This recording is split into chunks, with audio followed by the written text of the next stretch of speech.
আমি একটা কথা সবসময় শুনি, আল্লাহ হলো উত্তম পরিকল্পনাশীল।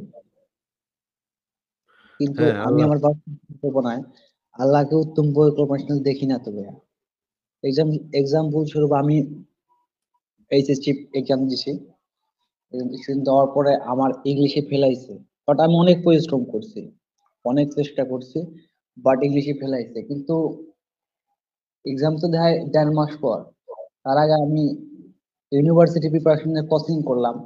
কোচিং করার জন্য 1.5 মাস কোচিং করার পর 1.5 মাস পরে রেজাল্ট দিল, বাট আমি ফেল করলাম। কিন্তু আমি 15,000 টাকা দিয়ে কোচিং করলাম। তারপরে আমি যখন ফেল করলাম, আমার বন্ধু বান্ধব অনেক মৌলানা আমাকে বলছে আল্লাহ হলো উত্তম পরিকল্পনাশীল। আমি তখন বললাম আল্লাহ কিভাবে উত্তম পরিকল্পনা নিল? আল্লাহ তো জানি যে আমি কোচিং করতেছি, আমি কেন ফেলাইলো? কয় না আল্লাহ তোমার ভালো চাহিদা ফেল করছে। বললাম আমার 15,000 টাকা লস গেল। কয় না আল্লাহর পরিকল্পনা অতি উত্তম। পরে আমি অনেক ঝগড়া আছে কিভাবে আল্লাহ উত্তম পরিকল্পনা নিল। তারপরে কয় ফেল করে তোমার নিজে দোষে করছো। আমি বললাম যে আল্লাহর ইশারা ছাড়া একটা গাছের পাতা বলে লড়ে না। তো আমি তো ফেল করছি, এটা আল্লাহ দায়ী আছে না? কয় না এটা তুমি নিজের দায়ী। এই হিসেবে জানতে চাচ্ছি আসলে কি আল্লাহ এমন কোন আয়াত আছে যে আমি ফেল করছি এটা কি আল্লাহ মানে দায়ী নাকি না নিজে না আমার কর্মের দোষ? কর্মের দোষ বলে কিছু নাই। আপনি যা করবেন সমস্ত কিছু পূর্ব নির্ধারিত, আগে থেকে সব নির্ধারণ করে রাখা হয়েছে এবং আল্লাহ সেই অনুসারে মানুষকে দিয়ে কাজ করায় নেন। এইভাবেই কোরআন হাদিসে বলা আছে। যেমন ধরেন আপনাকে একটা ভিডিও দেখাই, দেখেন এখানে। আপনার আমার এবং সমস্ত পৃথিবী সমস্ত সৃষ্টির 50,000 বছর আগে আল্লাহ তাআলা সব নির্ধারণ করেছেন যে তিনি কি করবেন, কাকে কিভাবে কখন জান্নাতের ব্যবস্থাপনা করবেন, কার জন্য জাহান্নামের ব্যবস্থাপনা করবেন, কে ভালো থাকবে, কে মন্দ থাকবে, কে সুস্থ থাকবে, অসুস্থ হবে, কে দুনিয়াতে তার ধনী হবে, কে ফকির হবে, সবই নির্ধারিত, কোনো কিছু অনির্ধারিত নেই। যদি বলতেন যে আল্লাহ নির্ধারণ করে রাখলে আমি আর কেন, এটা যেমন প্রশ্ন হচ্ছে, উল্টাটাও বলতে পারতেন যে এমন আল্লাহ কেমন হলো যিনি আমার আমার ব্যাপারটা জানেন না, আমি কি করবো জানেন না, আমার সৃষ্টি করেছে অথচ আমি কি করতে পারবো জানেন না। এটা উল্টাটাও হয় প্রশ্ন। এই জন্য প্রশ্নের কোনো শেষ নেই। ইমান হচ্ছে বেহুদা প্রশ্ন না করে বাস্তব জায়গায় আসা, যেটা প্রশ্ন করার জায়গা। দেখুন আল্লাহ তাআলা হাদিস যেভাবে আসছে, বিভিন্ন হাদিসে আসছে, রাসূলুল্লাহ সাল্লাল্লাহু আলাইহি ওয়াসাল্লাম বলেছেন যে তিনি কিছু সৃষ্টি করে বলেছেন, ডান হাত তিনি বলেছেন এগুলো আমি জান্নাতের জন্য সৃষ্টি করেছি, ওয়ালা উবালি, আমি কারো পরোয়া করি না। আবার অন্য হাতে নিয়ে বলেছেন এগুলো আমি জাহান্নামের জন্য সৃষ্টি করেছি, আমি কারো পরোয়া করি না। আবার হাদিসে আসছে আল্লাহ তাআলা তিনি সৃষ্টি করে যাদের উপর তার আলো ফেলেছেন তারা ঈমান আনবে, যারা আলো ফেলে না অন্ধকারে তারা ঈমান আনবে না। এগুলো তার ফাআলু লিমা ইয়াশা, যা ইচ্ছা তা করেন। তাকদীর হচ্ছে এটাই, আল্লাহর ইচ্ছা, আল্লাহর ইলম, আল্লাহর জ্ঞান, আল্লাহর লেখা, তার ইচ্ছা এবং তার তার তার সৃষ্টি, এটা হলো তাকদীর। অর্থাৎ তাকদীর হচ্ছে তিনি যা জানেন সেটা তিনি লিখে রেখেছেন, সেটা তিনি ইচ্ছা করেন, সেটা সংগঠিত হয়ে যায়। এখন তিনি কার জন্য কি লিখেছেন এটা তার নির্ধারিত, নিঃসন্দেহে নির্ধারিত। যদি এটা না হতো তাহলে আপনি বলতেন যে এমন আল্লাহ কিভাবে আসলো যে আল্লাহ কিছুই জানে না, আমার ভবিষ্যৎ কিভাবে তিনি জানেন না। দুনিয়ার বুকেই কোনো মানুষ যদি দুনিয়ার বুকেই দেখবেন যে কোনো কাজ করে, কোনো একটা তৈরি করে, যদি এটার ভবিষ্যৎ কি না জানে, বলে তুমি তো একটা বোকা, কি জানো না, এটা কি উড়বে না উড়োজাহাজ বানাইছে, যে ব্যক্তি বলছেন উড়বে কি উড়বে না জানি না, তো জানে না, অজ্ঞ। আল্লাহ তাআলা আমাদের সৃষ্টি করেছেন, পৃথিবী সৃষ্টি করেছেন, প্রত্যেকটি জীব তিনি সৃষ্টি করেছেন, যা ইচ্ছে তা, জীব এবং নির্জীব সবই তার সৃষ্টি, সবই যা ইচ্ছে তা তিনি করেন, তো তিনি জানবেন, এটা হলো স্বাভাবিক জিনিস। সেই হিসাবে একজন মানুষের তাকদীর তিনি নির্ধারণ করে রেখেছেন, কি হবে না হবে সবই জানেন। আচ্ছা, এখান থেকে আমরা দেখলাম যে সমস্ত কিছু তাকদির আল্লাহ আগে থেকে নির্ধারণ করে রাখছে, মানে মানুষের জন্মের আগে থেকে নির্ধারণ করে রাখছে। কোরআনেও এই জিনিসটাই বলা আছে। কোরআনের হচ্ছে গিয়ে ৭৬ নম্বর সূরার ৩০ নম্বর আয়াতে বলা আছে, আর আল্লাহ ইচ্ছা না করলে তোমরা ইচ্ছা করবে না। নিশ্চয়ই আল্লাহ মহাজ্ঞানী প্রাজ্ঞ। মানে আল্লাহর আগে ইচ্ছা করতে হবে, তারপর আপনি সেটা ইচ্ছা করবেন। আপনি যেটাই করেন না করেন, ইচ্ছা করেন অনিচ্ছা করেন, সেটা আল্লাহর আগে করতে হবে, তারপর আপনি করতে পারবেন। হুম? এবং এই বিষয়ে আরো বলা হয়েছে যে আল্লাহ মানুষকে দিয়ে কাজ করিয়ে নেয়। শুধুমাত্র যে আল্লাহ জানে তা না, মানুষকে দিয়ে করিয়ে নেয়। আল্লাহ যা ইচ্ছা তাই করে। এখানে কেউ আল্লাহকে কোনো প্রশ্ন করতে পারবে না, জিজ্ঞেস করতে পারবে না। এবং আল্লাহর ইচ্ছা হচ্ছে আ স্বাধীন ইচ্ছা। মানে হচ্ছে গিয়ে আ আমাদের কোনো কাজের উপরে আল্লাহর ইচ্ছাটা নির্ভরশীল না। মানে হচ্ছে আল্লাহ যেহেতু সর্বশক্তিমান এবং আল্লাহর ইচ্ছাটা যেহেতু স্বাধীন, সেহেতু আমাদের কাজের উপর নির্ভর করে না আল্লাহর ইচ্ছাটা। আল্লাহর ইচ্ছাটা স্বতন্ত্র। মানে যা ইচ্ছা তা। ঠিক আছে? যদি আমাদের কাজের উপর নির্ভর করত তাহলে এটা এরকম বলা হতো যে আমরা যেরকম কাজ করব আল্লাহ সেইভাবে ইচ্ছা করে। মানে তার ইচ্ছাটা আমাদের কাজের উপর নির্ভরশীল হয়ে যেত। কিন্তু আল্লাহ তো অনির্ভরশীল সত্তা। আপনি কি আমার কথা বুঝতে পারছেন ভাই? জি ভাই, বুঝলাম। তো হ্যাঁ, ভাই আর এক্ষেত্রে তো আল্লাহকে একটু মানে মানে কি বলবো, মানে আমার মাথা পাশা হারিয়ে বলতেছে, আমি এত কষ্ট করা বলে আল্লাহ আমাকে সবলা দিবে না, তাহলে এটা কেমন কথা হলো না ভাই? হ্যাঁ, কেমন তো একটু হইলোই, অযৌক্তিক হইলো আরকি।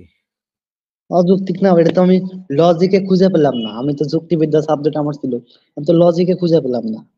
লজিক দিয়ে চিন্তা করলে এটা তো আল্লাহকে মনে একটু পাগল পাগল মনে হলো আর কি। মানে আ তার ছেড়ে কথা না, বাংলাকে যা বলে। পুরাই তার ছেঁড়া কথা, কথাবার্তা, হ্যাঁ। আবার এটার জন্য আমাদের শাস্তিও দিবে। আবার মানে ইচ্ছা করলে সে আবার ইয়া করবে, আমাদের জাহান্নামে দিবে। আবার এটার জন্য মানে উনি যা আমার ইচ্ছা তাই ভাগ্যে এগুলা করবে। রেখে আমি যে কাজটা করি উনি আমাকে করায়। হ্যাঁ, সেই করায়, এটাও লেখা আছে। আপনি কি সেই হাদিসটা দেখবেন যে আল্লাহ করায় নেয়? জি ভাই, এটা দেখলে ভালো হয়। আচ্ছা, তাহলে দেখেন, এই মিশকাত শরীফের হাদিস এটা। আ এখানে এইটা সুনান আবু দাউদ শরীফেও আছে, মিশকাত শরীফেও আছে। মিশকাত শরীফের নাম্বার হচ্ছে ৯৫। আপনি কি হাদিসটা একটু পড়তে পারবেন শুরু থেকে? জি। পড়েন তাহলে। এই যে মুসলিম মিশকাত, মিশকা মুসলিম অধ্যায় ইবনু পর্ব ইয়াসার। 14। এখানে পারবো। আচ্ছা, পড়েন, যেখান থেকে ইচ্ছা পড়েন। মুসলিম ইবনু ইয়াসার রাদিয়াল্লাহু হতে বর্ণিত, তিনি বলেন, উমার ইবনুল খাত্তাব রাদিয়াল্লাহুকে কুরআনে এই আয়াতে সম্পর্কে জিজ্ঞাসা করা হলে, হে মুহাম্মদ, আপনার রব যখন আদম সন্তানদের পিঠ থেকে তাদের সব সন্তানদের বের করলেন, সূরা আল আরাফ আয়াত শেষ পর্যন্ত। উমার রাদিয়াল্লাহু বলেন, আমি শুনেছি রাসূলুল্লাহ সাল্লাল্লাহু আলাইহি ওয়াসাল্লামকে এ ব্যাপারে জিজ্ঞাসা করা হয়। তিনি জবাবে বলেন, আল্লাহ তাআলা আদম আলাইহিস সালামকে সৃষ্টি করলেন। উম অতঃপর আপন ডান হাত তার পিঠ পিঠ বুললেন, আর সেখান থেকে তার ভবিষ্যতের একদল সন্তান বের করলেন। অতঃপর বললেন, এসবকে আমি জান্নাতের জন্য সৃষ্টি করেছি, তারা জান্নাতীদের কাজই করবে। আবার আদমের পিঠ থেকে হাত বললেন এবং সেখান থেকে অপর একদল সন্তান বের করলেন এবং বললেন, এদেরকে আমি জাহান্নামের জন্য সৃষ্টি করেছি এবং তারা জাহান্নামীদেরই আমল করবে। একজন সাহাবী জিজ্ঞেস করলেন, হে আল্লাহর রাসূল, তাহলে আমাদের আর অবশ্য আমলের আবশ্যকতা কি কি? উত্তরে, আবশ্যকতা? আমলের কি আর আবশ্যকতা কি? আমল মানে হচ্ছে মানুষের কাজ, কৃতকর্ম। হুম? পড়েন, পড়েন। জি, পড়বো ভাই। পড়েন ভাই। হ্যাঁ, হ্যাঁ, জোরে, জোরে পড়েন। আমল মানে হচ্ছে আমলের আর আবশ্যকতা কি? একজন জিজ্ঞেস করলো আমলের আর আবশ্যকতা। তাইলে আর আমল করে লাভ কি? সে একজন জিজ্ঞেস করলো। এরপরে পড়েন। যখন আল্লাহ কোনো বান্দাকে সৃষ্টি করে, কোনটা পড়লাম? হ্যাঁ, এখান থেকেই পড়েন, অসুবিধা নেই। উত্তরে রাসূলুল্লাহ সাল্লাল্লাহু আলাইহি সাল্লাম একজন বললেন, সাহাবী জিজ্ঞেস করলেন, হে আল্লাহর রাসূল, তাহলে আমাদের আমলের আবশ্যকতা কি? উত্তরে রাসূলুল্লাহ সাল্লাল্লাহু আলাইহি ওয়াসাল্লাম বললেন, যখন আল্লাহ কোনো বান্দাকে জান্নাতের জন্য সৃষ্টি করেন, তার দ্বারা জান্নাতীদের কাজই করিয়ে নেন, শেষ পর্যন্ত সে জান্নাতীদের কাজ করেই মৃত্যুবরণ করে এবং আল্লাহ তাকে জান্নাতে প্রবেশ করান।